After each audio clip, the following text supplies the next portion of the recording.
Well, folks, this is definitely going to be messing with U.S. supply. Food, medicine, housing, everything seems to be running a shortage these days. I mean, there's even a Sriracha shortage happening right now.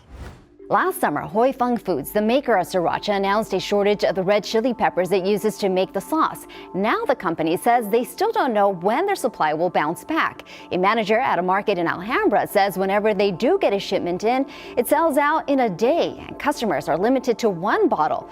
In the Bay Area, there are reports that some desperate Sriracha lovers have started taking bottles from restaurants. The situation is not any better online. At one point, a 2-pack of 17-ounce bottles was listed for over $160. Sriracha, guys. Sriracha. Like, can you believe this? A sauce that was once under like $5 a bottle is now averaging around $30 per bottle on sites like eBay. So, if you're looking to satisfy your hot tooth or your sweet tooth, but in this case, like your hot tooth, and of course, save some money while you're at it, you're going to have to look for some alternatives. And while they won't quite have the exact same taste, if you shop around, then maybe you can do some little bit of experimenting. I'm pretty sure you can find, one that could actually hold you over until Hu Feng's Sriracha sauce actually becomes back in stock, right? Which is still not really sure at the moment, like how long it's going to take to be back in stock. So last year, Hu Feng Foods, they named poor weather conditions as the reason behind their Sriracha shortage back then. And, well, guys, it's still going on right now. The company sources their red chili peppers in California, Mexico, and New Mexico, all of which experienced very severe droughts early last year, which was linked to climate change. And those chili peppers, they're pretty much, pardon the pun, the secret sauce behind the recipe, so to speak. And you know what that means? Well, they are hoping for a much better harvest come fall, but it's still not, it still wasn't enough to bring the hot sauce back into full swing. So yeah, right now, the future of Sriracha sauce, the future of Sriracha production, it still remains unknown as drought conditions persist. And unfortunately, thanks to, price gouging, there's very few places where you can actually buy Sriracha for cheap online. And so, yeah, they are still available at times on Amazon, sometimes on eBay. I don't know if I'm trying to buy some Sriracha sauce or anything edible off of Craigslist, but you got to be ready to pay a lot more than usual, unfortunately. Basically people who are finding it, they're basically playing retail arbitrage and they're buying it wherever they can. And then they're listing it on different websites like Amazon, eBay, Craigslist, you name it, right? So it's unlikely that you're going to find a bottle at your local store, whether it's a Dollar Tree, a dollar store, Publix, Walmart, Aldi, Costco, you name it, probably ain't going to be there. But it doesn't hurt to keep trying, especially if you love that hot stuff, right? And if you happen to see any Sriracha sauce in any of your stores, please drop a quick comment down below. Let the community know where you're finding this stuff. Now, in other areas, they're facing more severe shortages. So, for example, Brooklyn Park residents, they are concerned over shortage of affordable fresh foods as their Lidl plans to close. Discount grocery store Lidl, Lidl, I don't even know if I'm pronouncing that correctly, Lidl, whatever. It closes its Brooklyn Park location on Sunday, July 16th. Now, at this point, at the time of this recording, they have now been closed for several days. And the same line from the company, underperforming locations, strategic decision. But like in a lot of places, where these big grocery stores are just kind of up and leaving, residents in Brooklyn Park, their neighborhood is worried about the lack of options for affordable quality fresh food. Definitely a big deal because it's going to cause a food desert. And that's what an urban area finds buying affordable or good quality fresh food difficult. Now, in times like these, we definitely need to stay informed. We need to be prepared and we need to be connected. And so this is why I highly recommend staying up to date with our latest information. Definitely consider subscribing to the channel and turn on that notification bell. And hey, while you're at it, I wouldn't mind you guys hitting that like button for us. It goes a long way.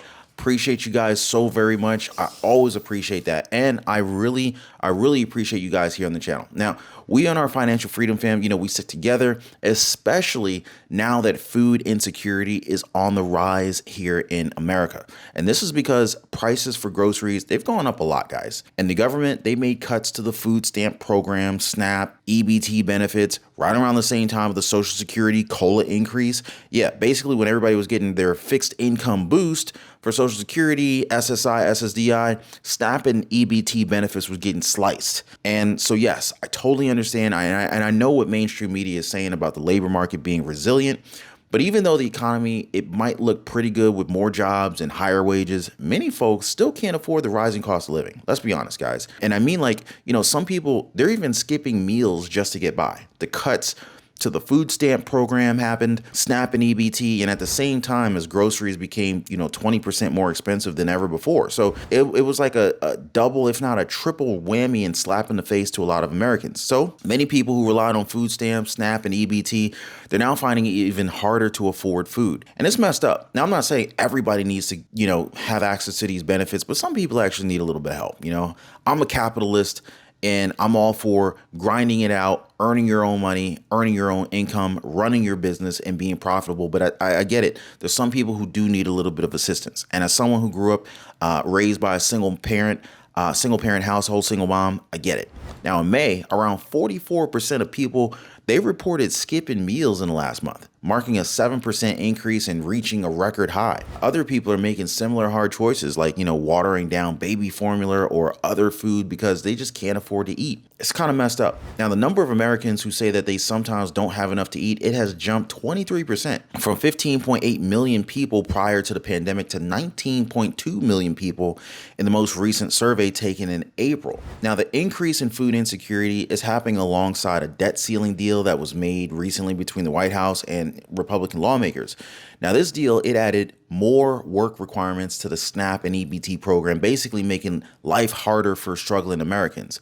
The SNAP program in particular, it already has work requirements for able-bodied, low-income individuals between age 18 and 49 years old without dependents. But under this new deal, the age limit for work requirements would be raised to 54. That potentially affects older workers with unstable incomes and putting their food aid at risk. Now, they also have expectations for veterans and homeless individuals, regardless of their age, who would be temporarily exempt from work requirements. But these exemptions, these exceptions, along with the higher age limit for work requirements, they would expire in the year 2030. Now, they're saying that around 700,000 people between the ages of 50 and 54 years old would be impacted by the new work requirements, while only 78,000 people would actually gain benefits each month due to the exemptions or exceptions for veterans and for homeless individuals. Now, what do you guys think? Is this a fair trade? Now, overall, the Congressional Budget Office estimates these changes to SNAP to increase government spending by $2.1 billion over the next decade. I don't think that we can even afford our government to spend any more money, but it is what it is. Meanwhile, low-income Americans, they're facing very tough choices as they deal with rising grocery costs and cuts to food aid. Basically, some people are choosing between buying groceries and paying rent and utilities. Eviction rates for food stamp recipients, they have gone up, and a significant number of households have experienced food insecurity, ultimately leading to difficult decisions. And like I said earlier, guys, they're diluting their food and their infant formula. Now, in case you're still using disposable diapers, you could try looking into cloth diapers. My wife and her friends, they swear by it. You don't even have to bother with pull-ups. A baby doesn't feel nor can comprehend any different other than regular standard diapers, right? Move them straight over to underwear with plastic protectors. Let them pick their favorite pattern and colors, and they'll be more likely not to mess them up because, and maybe even be potty trained much, much quicker than with pull-ups, right? You got to save wherever you can, right? Now, a lot of people have simply been buying the cheapest food available. Now, it ain't always the highest quality, but you might save some money. Now, you hear this about medicine, about how people are skipping meds for a day, maybe cutting pills in half and taking half as much. But, this thing where people are skipping food, that's a whole new level to our economy, Other shortages that we should also take note of. So number one, beef. Many ranchers, they were forced to sell off a sizable amount of their cattle earlier than expected, which ultimately caused slaughter levels to escalate in the second half of 2022.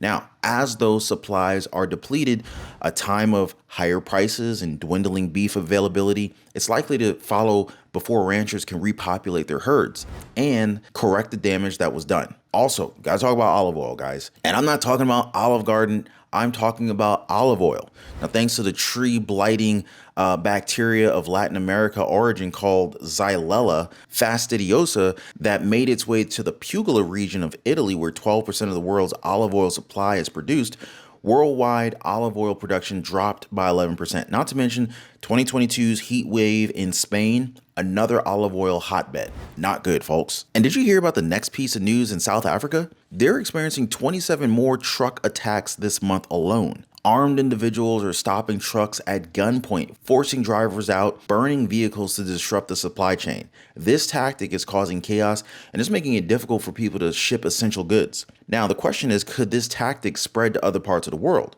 including the United States? Remember the mostly peaceful protests where roads were blocked? Y'all remember that, right? That was just across the border in Canada. Definitely something to keep an eye on, as it might lead to some even more disruptions in our supply chains. But hey, in America, most truck drivers, they're armed, so I wouldn't mess with those guys. This ain't Fast and the Furious. Y'all remember the first movie, right? Plus, truck drivers, they protect each other. Am I right, guys? Now, speaking of disruptions, an uncontrolled gas flow from a fracking well in Ohio has prompted a 1-mile evacuation. While authorities are working hard to control the situation, it definitely highlights the potential risks associated with certain energy practices. Now, we hope that they get it under control soon, but it's just a reminder of the importance of energy security. And what about the medicine shortage, right? So my doctor told me that I might have a hard time getting medicine that's been around for years. Medications that have been around for years are ridiculously high. People can't afford medication. And this type of thing really shouldn't be happening in USA. I mean, what's up with these insurance companies and pharmaceutical companies, right? So let's talk about how the drug shortage crisis in the United States is getting worse. And one particular drug maker, Acorn Pharmaceuticals, played a part in it. So when Acorn Pharmaceuticals shut down in February, it had been producing 75 generic drugs. And all of them just disappeared from the market. And some of these drugs were the ones that were available for certain products. So that definitely caused a big impact on hospitals across the country. And in the big picture, there are generally fewer manufacturers making cheaper generic drugs in the United States. It's just not quite as popular. I really should say it's not quite as profitable. And the global supply chain, it's overly complicated. The whole just leaves patients scrambling for vital medications for months or even years to come. In 2022, new drug shortages increased by nearly 30%, affecting 295 products, including cancer treatments and vital medications for intensive care units and emergency rooms. The generic drug supply chain is especially vulnerable because, companies like Acorn, they're facing intense competition and declining profits, leading to layoffs and cost-cutting measures just to survive. Now, with Acorn's closure, the United States lost a huge part of its manufacturing capacity, making it harder for generic drug makers to fill the gap. Americans heavily rely on generic drugs, which make up about 90% of all prescriptions filled. But the problem is, these drugs, they represent only about 20% of drug spending in the United States. The low cost of generic drugs means that manufacturers, they don't make as much money. So, drug makers, they see the industry as unsustainable. And you can see that in what's happening right now. The number of generic drugs made in the United States has dwindled over the last decade, folks, making the country more dependent on foreign drug makers, primarily in China, India, and of course the European Union. Now, the problem is foreign suppliers, they may not always meet FDA standards for quality. So then you got to worry about, patient safety. Now, on the topic of prescription drugs and prescription medications, CVS, one of the largest pharmacy chains, is basically facing this nationwide issue with assessing or accessing insurance information. So this problem is causing delays. It's causing delays in processing prescriptions, and it's also impacting patients who depend on clockwork medications. It's frustrating to see such an essential service being affected. So we're definitely hoping that this problem gets resolved soon. And the same story with the housing supply, guys, where home prices are surging to near record highs in June due to a worsening inventory shortage. According to a report from Redfin recently, median home prices soared 1.9% in June. And this is in comparison to the previous month, reaching an impressive $426,000 for houses. Now, these prices are down just 0.6% from a year ago and 1.5% from the record high in May of 2022 in the real estate housing market. Now, sellers who locked in low mortgage rates before the pandemic, they're holding on to their properties, leaving potential buyers with limited options. And I'm one of them. I decided, hey, we're not selling these properties out. We got such a good deal on financing. Why would we ever do this? We may never see these rates again. By the way, if you guys made it this far in the video, please drop a quick like for the video. Also consider subscribing to the channel. I really appreciate that. And if you own a home, make sure your home is protected. Get your free home warranty quote. There's a link in the description down below this video. But over half of the nation's 50 largest housing markets, they have either returned to their prior home price peaks or they set new highs. So is now the time to buy real estate? Is now the time to invest in real estate? That's the real question. Expectations are that the housing market will remain highly competitive, with prices likely to surge even further when interest rates for mortgages eventually fall and more buyers enter the market. You may want to hurry up and strongly consider looking at investment property, investment real estate, and even single family residences for purchase, even condos for that matter, townhouses, before it's too late.